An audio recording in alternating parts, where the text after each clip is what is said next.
भारत का एक शहर श्रावस्ती, वह शहर भगवान बुद्ध के लिए एक महान संसाधन केंद्र था।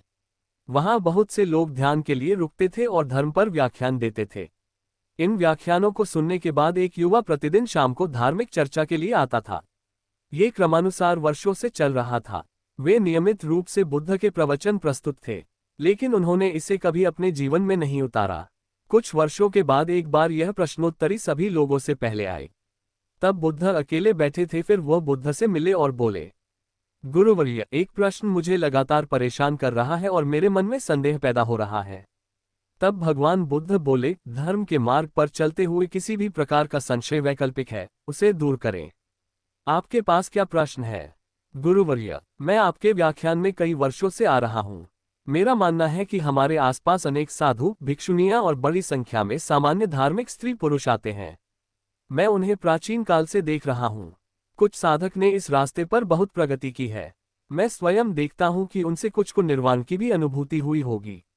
हालांकि कुछ लोगों को निर्वाण का एहसास नहीं हुआ है, लेकिन उनके जीवन में काफी बदलाव आ गए हैं। और गुरुवर, साथ ही मैं ऐसे बहुत से लोगों की राय लेता हूँ जो बिल्कुल भी नहीं बदलते हैं। मैं उनमें शामिल हूँ। इनमें से कुछ तो काफी खराब नजर आ रहे हैं।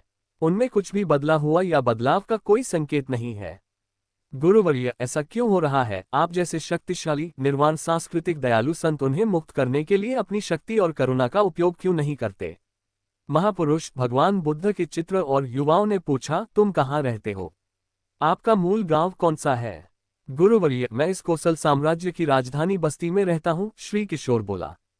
हमें देखने से यह नहीं लगता कि आप इस क्षेत्र के निवासी हो, तो आप मूल रूप से कहाँ के हो? भगवान बुद्ध ने युवाओं से पूछा। गुरुवर्य, मैं मूल रूप से मगध देश की राजधानी राजगिरी का रहने वाला हूँ। उद्धरण चिन्ह। तो क्या मांगा राजगिरी से नाता तोड़ लिया है? गुरुवर्य, नहीं, मेरे कई छात्र हैं वहाँ। मेरे दोस्त और परिवार वाले वहीं हैं और मेरा बिजनेस भी वहीं है। तो निश्चित रूप से बार बार श्रावस्ती से राजगिरी जाएंगे? हाँ गुरुवर्य, वर्ष में कई बार राजगिरी जाता हूँ और श्रावस्ती को लौटा हूँ। एक बार एक ही रास्ते से जाने वाले को इस रास्ते का सब ज्ञान होगा, और आप यहाँ से राजगिरी का रास्ता अच्छी तरह से जानते होंगे।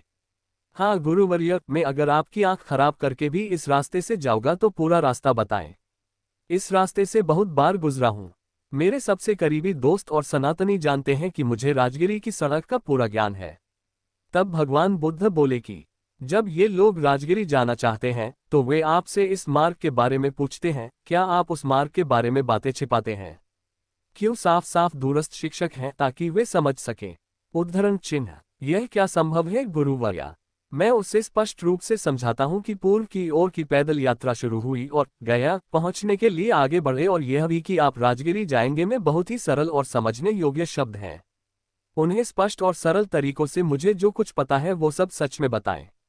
तो बताए के बाद सब लोग राजगिरी बहुत आसानी से रैली करेंगे, भगवान बुद्ध बोले। गुरुवर्य, थोड़ा कठिन है। जो लोग आदि से अंत तक इस मार्ग का अनुसरण करते हैं, जैसा कि मैंने उन्हें बताया है, वे राजगिरी तक पहुंच सकते हैं। उद्धरण। यही मैं आपको चाहता हूं युवा सज्जन। मेरे पास बहुत से लोग आते हैं क्योंकि मैं यहां से निर्वाण प्राप्त करने आया हूं। मैं मार्ग को भली भांति जानता हूं। मुझसे पूछा जाता है कि निर्वाण और लिबरेशन तक का मार्ग क्या है, तो क्या छिपा है? मैं उन्हें स्पष्ट रूप से कहता हूं, यही तरीका है।